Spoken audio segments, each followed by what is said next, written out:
Hey,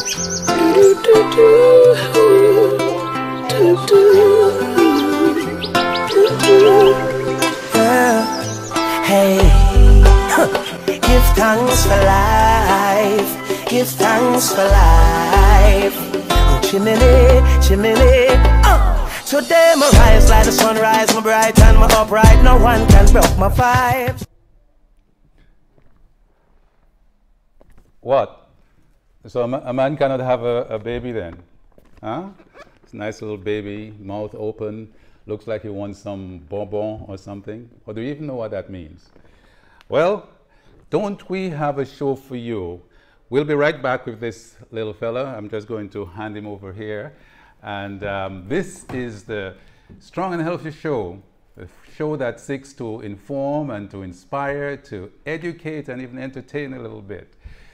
Yes, thanks for joining us, and we have a very good show for you, as it's our custom, as it states in our national anthem, and our people strong and healthy, full of godly, reverent fear.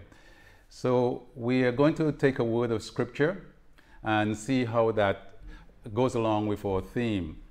It's taken from Matthew chapter 9, verse 35, that says, Jesus went through all the towns and villages, teaching in their synagogues, proclaiming the good news of the kingdom, and healing every manner of disease and sickness.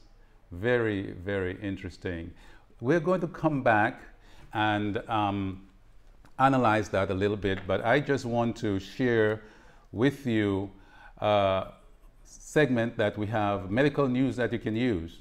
Okay, and this news basically states that just 1 hour of gaming may improve attention. Now, we have a lot of young people playing video games, and sometimes we kind of frown upon that, but the brain can be affected by just 1 hour of playing video games, according to new research published in the journal Frontiers in Human Neuroscience. The study, which was conducted by scientists from the University of Electronic Science and Technology in China, in Chengdu, found that participants playing the video game League of Legends experienced changes in brain activity. It says that visual selective attention is how scientists refer to the brain's ability to focus while simultaneously disregarding less relevant information. And I found this very interesting because I recall when I had my 2 little boys in Ohio and we would take these long trips for hours down on the interstate highways. It was always a problem getting them to sit still. And then we introduced to them the Game Boy. Do any of you know what a Game Boy is? Are you old enough to know what a Game Boy is? And it was just amazing that we'd be driving down the highway and they had their Game Boys and they were entranced and enthralled, and it had the best behavior, best babysitter. And I have a teacher with me, and we'll probably chat about that a little bit. So basically this news, it's not really breaking news, but it's an observation. There are times when we get a bit impatient with young people, thinking that video games are all negative, they're just going to spoil themselves. And indeed, there are dangers with video games. I remember hearing a news item out of South Korea of a young man in his 20s who fell dead of congestive heart failure after playing a video game for 23 hours. Who does that? You know, and there are times, I've played a few video games myself, and it's very intoxicating, I guess. And, you know, you kind of lose track of the outside world, there are real things to do. But a little bit of video games, it's not bad. It increases brain activity and causes the participants to be able to focus and to disregard irrelevant stimuli coming from the outside, which is interesting. I think it's the story of life. In life, we have to be focused about certain tasks and missions that we have on hand and be able to disregard all the stuff that is going around. So that's our story. Medical news that you can use, breaking research there out of China. I also want to add that the Oxford Dictionary, we hear a lot about the word resilient. Do we even know what the word resilient means? I looked it up. The Oxford Dictionary describes resilient as regarding a person or an animal, the ability to withstand or recover quickly from difficult situations. And then, I think, bear with me, and regarding objects or substances, the ability to recoil. Okay, so the primary definition of resilient is concerning people, the ability of people to bounce back and to recover from difficult situations. And certainly, we in Dominica have had the most difficult of situations with Hurricane Maria. And I think that resilience, I just want to make that point, has to focus on our human resource. And I can tell you one of the things that pains me the most, and that is, as a medical doctor, to prepare a medical report for a patient who needs what we call advanced help overseas. And some people get it because of their connections and other people don't. That is not right. So any description or any attempt or talk about resilience has to take into condition everything to do with the human being. It's nice to talk about the bridges and the byways and the buildings according to code, what gauge of aluminum or zinc sheeting that we use for galvanize. But human resource is absolutely important. And that speaks to the text that we mentioned this earlier, which is what Jesus did. And, you know, for example, probably the best known verse in the Bible is John 3:16, for God so loved the world that he gave his only begotten Son, that whosoever believeth in him should not perish but have everlasting life.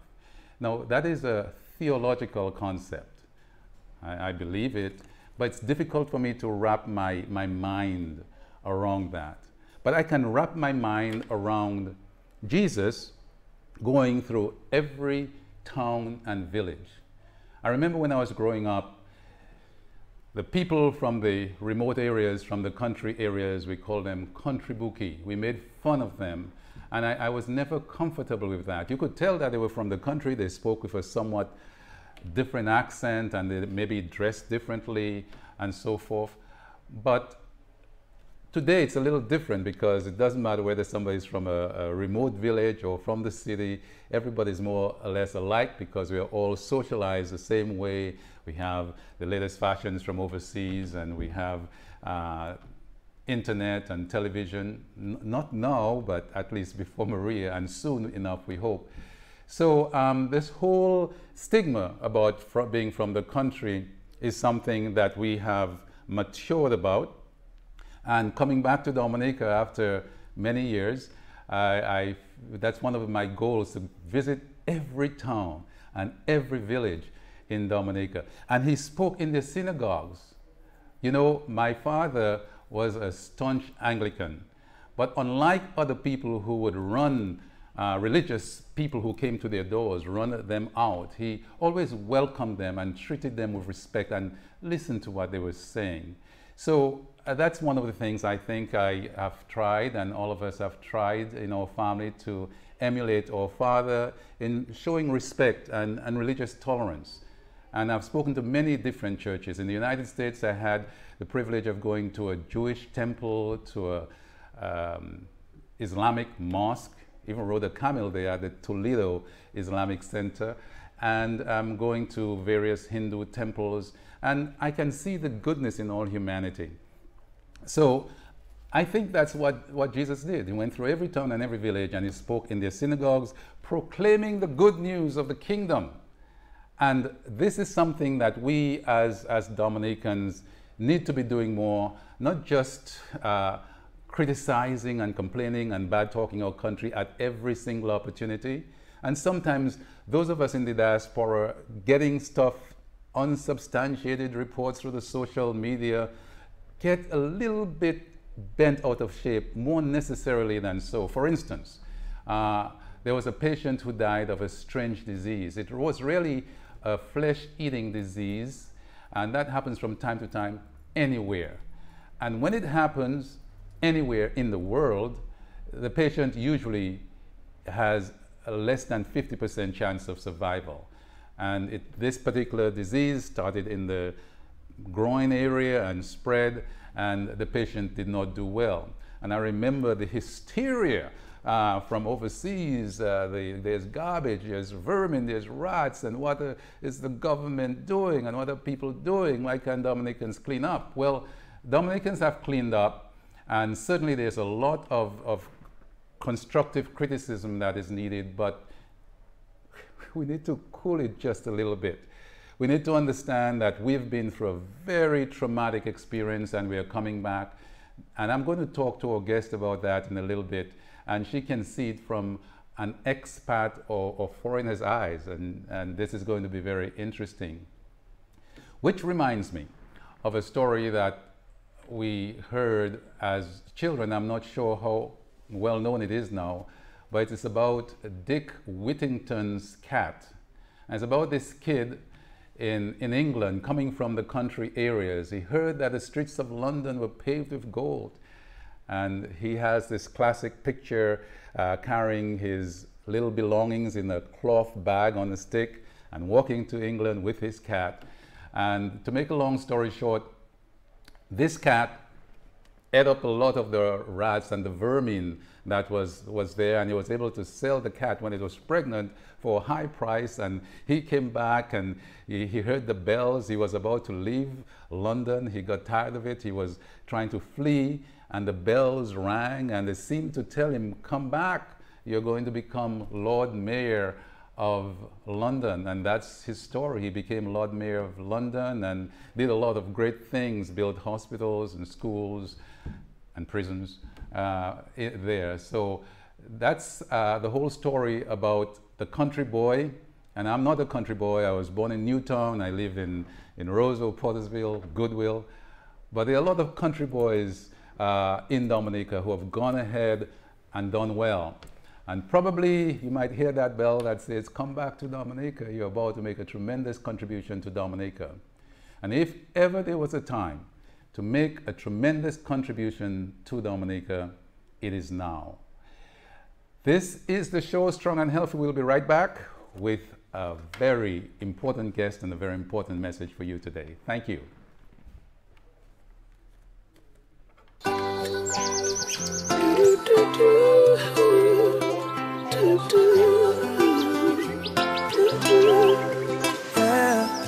Hey, give thanks for life. Give thanks for life. Oh, chimney, chimney. Today my rise like the sunrise, my bright and my upright. No one can break my vibes. I love listening to Strong and Healthy with Dr. Sam. I really learn a lot. Sweet talk, dear man, have a lot of that. Yes, I. You don't know it's your boy Trilogy, urging everybody, young and old, to stay strong and stay healthy. You don't know we're doing it for 2018. Boom.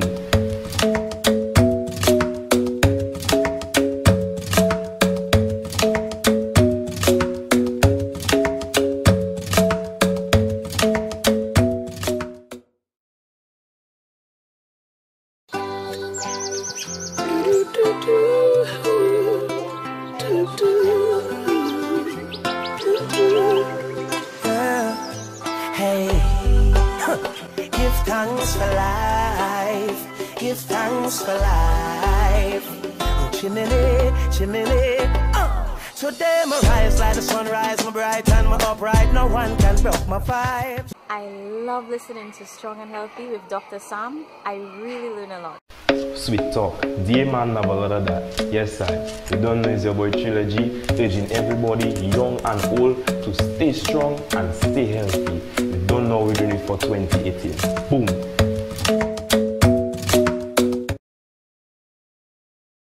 Oh, there is the baby. You're Paty Rendell. Rendell. Okay, I heard you were going to be with us today. Thank you for coming. And Paty, you are a retired teacher, aren't you? I am a retired teacher. From the great state of? Arizona. Arizona. And your husband, Steve, we would have loved for him to be here. He's supervising the rebuilding of our house. Okay. I want to talk to, this is a fascinating couple, Steve and Paty Rendell from Arizona. And I'm very privileged to be their medical doctor and to have assisted them, or they've involved me in their pet project, it seems, about CPR. We're going to talk about that, but I want to give you a quick demonstration just in case somebody has to leave. You've got the baby CPR mannequin dummy, and tell us about the other guy here. I have a whole family. I have an adult and a child. This is the child. To do the CPR, we've done it at various schools. We typically do grade 5, grade 6 at the end of the school year when they finish their exams. We've done CPR at Dive Fest events. We've done them at churches. I can't think. And social organizations as well. Social organizations around the island. And I'll just give you a quick demonstration. Let me move my baby. So I always recommend that you try to get the person onto the floor, onto a hard surface. The floor is easy because you want to be able to use your whole body because it's very tiring to do CPR. So you want the person typically on the floor if you can get them there. We're going to have him on the table here. So first thing I'm going to do is I'm going to talk to him first, and I'm going to tap him on his collarbone because I'm just not going to come in and start pushing on his chest. So I'm going to ask him, hello, are you okay? Can I help you? My name's Paty. I'm trained in CPR. He's not going to respond.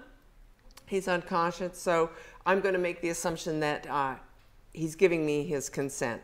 So first thing I'm going to do is I'm going to check his airway. So I'm going to look in their mouth, see if there's anything stopping the airway. I can see he's not breathing. I can see he's unconscious. So I'm going to clip his nose. I need to turn him this way for me. I pinch his nose. I'm going to tilt his head back. The nice thing about my particular mannequins, it won't work unless you tilt the head back, and I also get lights that will come on his chest. So first I'm going to give him 2 cleansing breaths. Different organizations vary on that. I'm coming from it from a scuba diver view, so if I find somebody who's not breathing, they probably are a drowning victim, so first thing I want to do is give them some oxygen. So then I'm going to lace my hands. I'm going to get on top of his chest, and you're going to do it right between the breastbone or right at the sternum. And you're going to press fast and hard 30 times. So 1,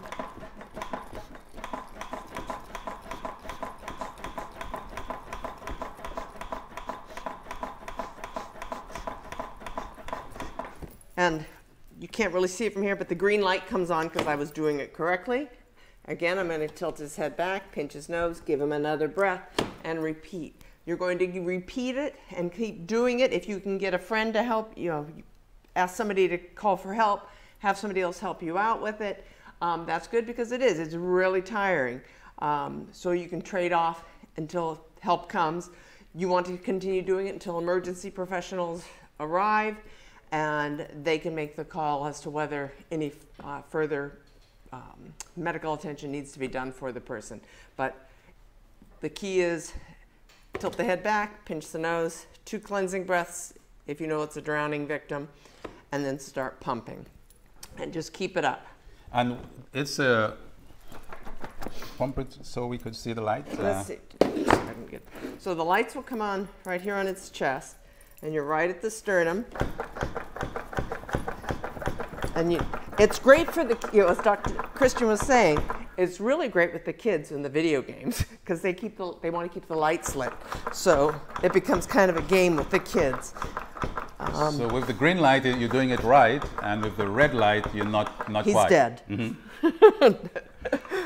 But the children like doing it because of the light. It makes it easy, and it makes them understand how hard they need to push. I've had 30-pound girls.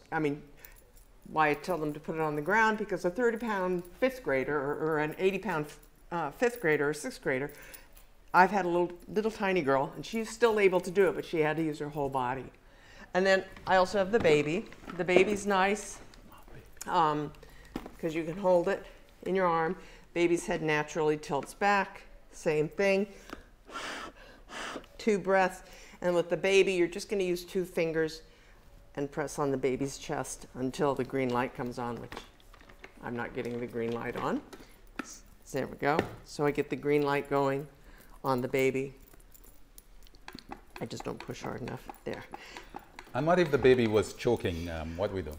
You would check the airway first. See if you can find what's in the baby's mouth. And you're going to just turn the baby over your arm, and you're going to give the baby 3 smacks on the back. It's hard. It's hard. I didn't bring it today, but we also have a thing to simulate the Heimlich maneuver, because when you teach somebody the Heimlich maneuver, you can't practice it because it's dangerous. So I have this device, but thanks to Hurricane Maria, it's somewhere in my house stored. I just don't know where it is. But same thing. It's a vest, and you can smack the person on the back, and then you turn the person over, and you can press on it, and a tennis ball comes flying out the mouth. Oh, that sounds good. It's fun. That reminds me of the cartoon. Is it Tom and Jerry or whoever has the little Tweety bird that he always wants to eat? And sometimes he has him in his mouth, and somebody gets him to cough it out, and Tweety lives again. Yes. You want to simulate the Heimlich maneuver on me if you promise not to hurt me? I promise not to squeeze. Okay, there we go. My chair. So first I'm going to have him bend over, and I'm going to hit him hard 3 times on the back. I promise, Mr. I won't hit you too. And then I'm going to take my fist and the thumb part, I'm going to find his sternum, and then I'm going to have him bend over again, and I'm going to pull up and squeeze hard. It's hard for me because Dr. Christian's a little taller than me. How do you know somebody's choking? You know, I mean, a lot of people have had fish bones stuck in their throat, and they... If they can make a noise, they're getting oxygen. So you know that. So typically hitting them on the back 3 times will dislodge it, and they can spit it out. If they're not getting, if they can't make a noise, you know that they've blocked their airway. So you'll hit them the 3 times and Heimlich them. Usually it takes 3 to dislodge it. You can also, if you're, as you saw with Dr. Christian, he's taller than me and he's bigger than me, and I'm not quite as strong. You can also bend them over the back of a chair and push them down like that. You can do yourself that way. But you typically know, because if somebody's choking, the universal sign is this, and everybody does it when they choke, the little grab. But the main concern is, can you make a noise? If they can't make a noise, you want to be probably a little faster about getting some help coming in too. And we're going to be right back to talk with this fascinating guest, Paty Rendell from Arizona and from Salisbury. Salisbury. Sweet talk. Dear man, have a lot of that. Yes, I. You don't know, it's your boy Trilogy, urging everybody, young and old, to stay strong and stay healthy. You don't know we're doing it for 2018. Boom.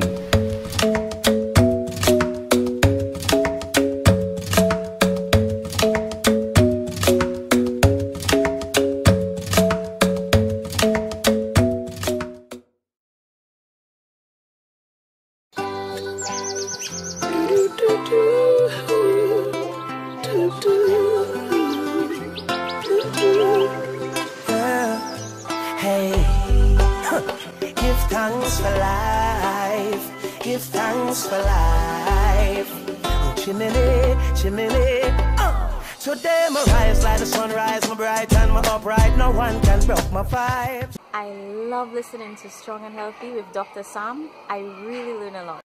Sweet talk. Dear man, have a lot of that. Yes, I. You don't know.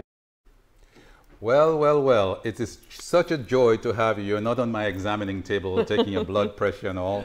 And we want to know a little bit more about yourself. But first of all, let's say that, CPR is not a stranger to Dominica, the Red Cross, and all the different community disaster relief teams are well versed, and most of all the fire and ambulance first responders as well. You know, one of the things I think that resilience would be a definition for us would be, wouldn't it be great if Dominica could become the country that has the highest number of trained citizens in CPR? And that is something that we've been working on. With the help of Paty, I've done a number of CPR courses at schools and at various social organizations and at churches. And through the Dominica Cadet Corps, we hope to be able to cover the island, to blanket the island, so that even the man on the street, you know, knows CPR. And what an experience we've been with Hurricane Maria, and probably the best time ever. There are lots of casualties and lots of deaths, but it's not only a hurricane. People could require CPR from a heart attack. Right, and the way we decided to start doing the CPR was, you know, as I told you before, is we have a property in Layou, and there was an incident where 3 Chinese gentlemen were fishing, no life jackets, nobody knew how to swim. 2 of them fell into the sea. One they've never recovered. The one that they did recover was not breathing, but nobody knew how to do CPR, or, you know, and whether the man could have been saved or not, you know, I wasn't there, so I don't know. But to just be able to stand there and nobody knew what to do. Just stand and watch. They just stood and watched. And I know that a mutual friend of ours in Castle Bruce, the same incident happened in Castle Bruce at the river there. Somebody got in, had problems in the water, was pulled out, and again, they just virtually stood there and let them die. So that's my goal. Just, I don't certify anybody. Nobody gets a little card or anything from me, but I want to make people comfortable so that if you come home and it's your mommy or your baby brother or your granny, or, you know, that you at least have the rudiments and some comfort skill to jump in there and take charge and, you know, hold the situation in check until emergency personnel get there that can help you. We do also a basic first aid class, but I don't do, knowing that most Dominican households aren't going to have a first aid kit and Band-Aids and all that stuff in the house. I teach the kids how to, you know, take your mommy's curtain, make a sling, make a Band-Aid, make a pressure bandage, using all things from in the house. So things that are at hand that you can, you know, shirt off your back. I'm not sure mommy would want them to use a Well, curtain. you know, if Dr. Christian, if it was mommy on the floor, she would be appreciative. That's, you know, that's the case. We would hope so. But certainly, let's talk about you, though. Your husband, Steve, is a lawyer. He just retired. Yes. And, you know, this perfectly honest, this is the couple that I've met who have been the most traveled around the world. And they're in Dominica, they're in Salisbury. And I'm asking myself, why? What was you're a diving enthusiast, scuba diving. And what are the places that you dove or dived? Lots of places. And in April, I'm leaving. That's the only reason we leave Dominica, pretty much. We go back to see our children in the U.S., but we leave to go dive in other places.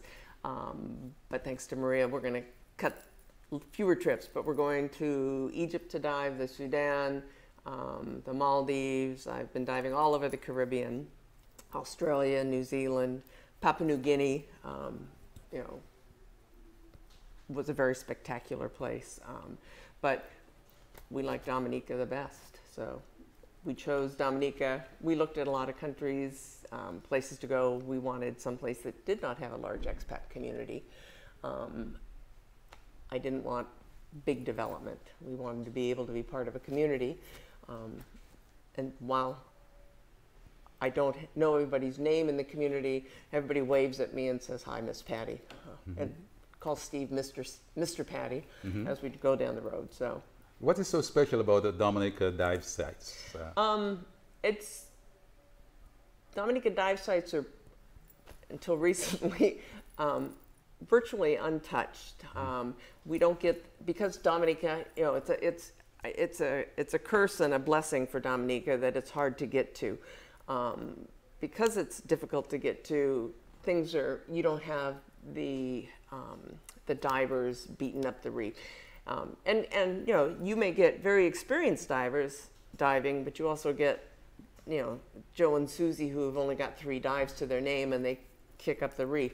Because we don't get a lot of divers and tourists like Cozumel, the reefs are protected that way. Mexico? Right? Yeah, Mexico. I don't like, and I have friends that love Cozumel. I didn't like Cozumel. It was beaten up. There were people everywhere. It just wasn't for me. I like it here. It's, you know, it's clean, it's pretty, and the people I know truly love the reef. Mm-hmm.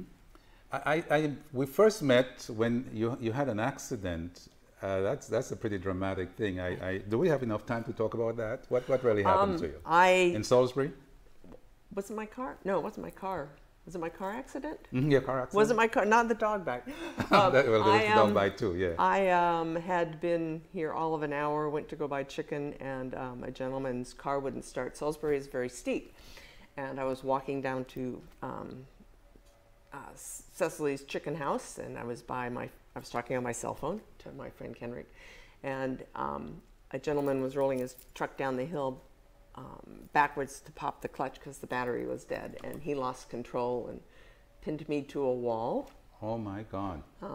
So against Ma Clem's shop. So, you know, Ma Clem, all she wanted to do is put my dress down and cover my chest because my dress broke. But that was that was my first medical foray into Dominica emergency medicine too. That's right. So your modesty was preserved. Ma Clem preserved my modesty. Mm-hmm. Good. So, yes. The dog bite was when you came to the office. Yes, the dog bite. I wanted a puppy, and I found some puppies in Bioche on the roadside one day, and then the lady wasn't home, so I left a note. Went back later, was talking to the lady, and the dogs let me walk all over the property when the lady wasn't home.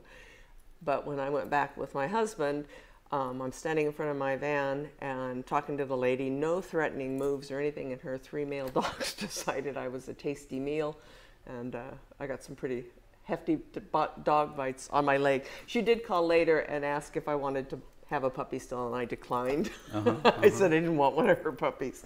I adopted a neighborhood dog instead. And I nursed her back to health. And she didn't leave Dominica. And this is what I want to say. You know, we have people from far and wide who come to Dominica, and they absolutely love Dominica and love the people of Dominica. And we don't want to see the kind of negative changes that are happening where, you know, people are not as nice as they were before, and or visitors are not treated as nice as before. But people who love Dominica really love Dominica, and I'm so happy and so proud to have met Paty and her husband Steve, and all that they have done for Dominica. They don't come and just drink rum and coke. Are you a rum and cocoa? No, I'm a beer. Coconut water. You're a beer person. I need my Kabuli plant fixed, please. Kabuli. Okay. So thank you for coming. And you know what we want to do, of course, that is not a comprehensive show. We just wanted to give a little demo. And what Paty is doing and what the Dominica Cadet Corps is doing is trying to go to every town and every village and every civic organization to teach CPR. Because guess what?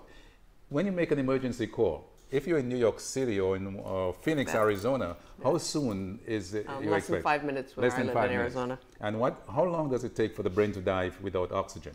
I forget, but... It's 4 minutes. Yeah? And so if we call emergency fire and ambulance in Dominica, do you think they'll get there in less than 4 minutes? No. So it behooves each and every one of us to be able to understand the basics of CPR so we could help our loved ones. It's probably going to be your grandmother or auntie or someone. We just had an accident on Fonkole, I believe. I'm told that the man who is relatively young had a heart attack and lost control, and there was a major collision. But I don't know the details. He may have expired before the accident happened. It's turning out. But those things happen, and like Maria, like Erica, there are opportunities where people are going to, you know, need assistance in cases of drowning. In fact, I just met somebody coming to the studio, and he told me, you know, wouldn't it be a good thing if all the people along the ravines and rivers of Dominica were issued life jackets so that, you know, if they are swept away by the river, at least you'll find their body. You know, That's a little bit of a morbid thought, but it could save lives. I don't know, something to think about. It is great. Paty, some thoughts you want to share about the great village of Salisbury and the people that you've met in Dominica in closing? I love Salisbury. It's very independent, thinking community. There are things that, you know, I describe Steve and I as being outsiders that are on the inside. I see things that need to be done because I'm kind of on the inside, but I see things with a little bit different perspective. I mean, we've seen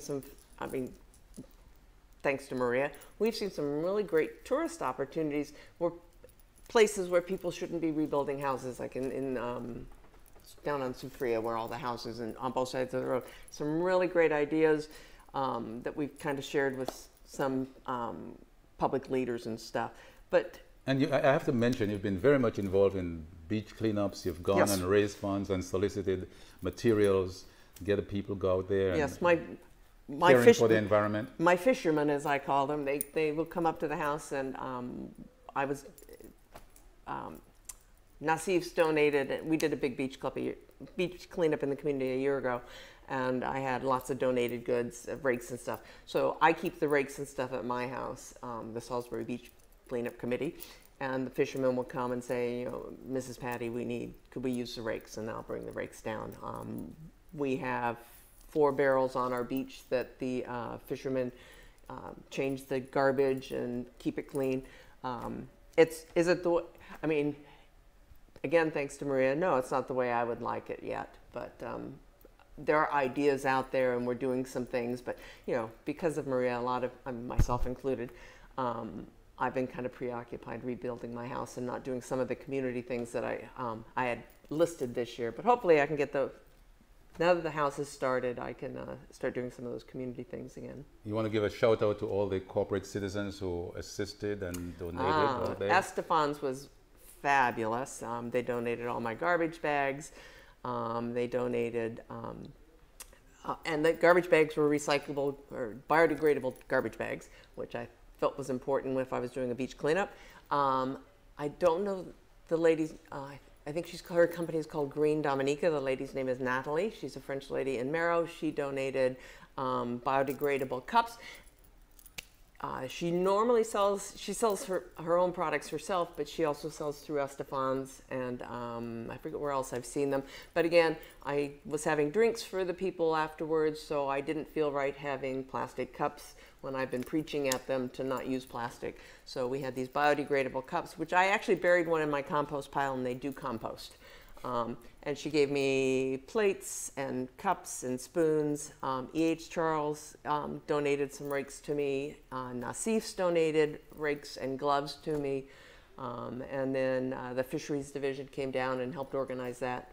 And the Isaac Thomas Secondary School, a lot of the kids did their community service hours cleaning up.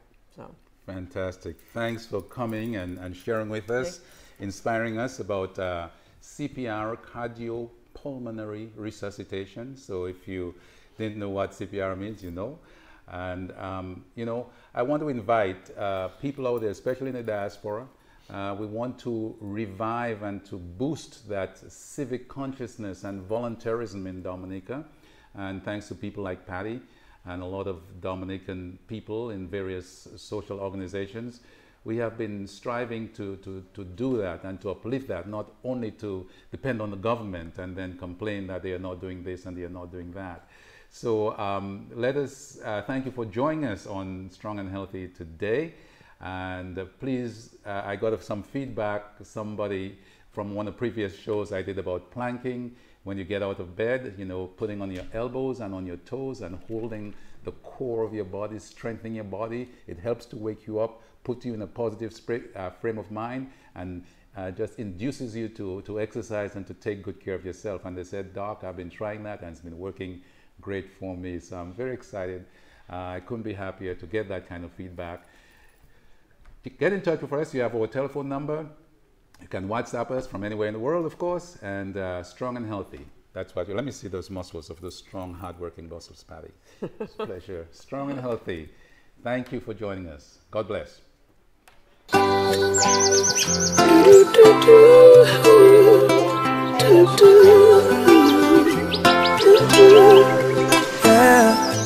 Hey, give thanks for life. Give thanks for life. Oh, chimney, chimney. Today my rise like the sunrise, my bright and my upright. No one can broke my vibes.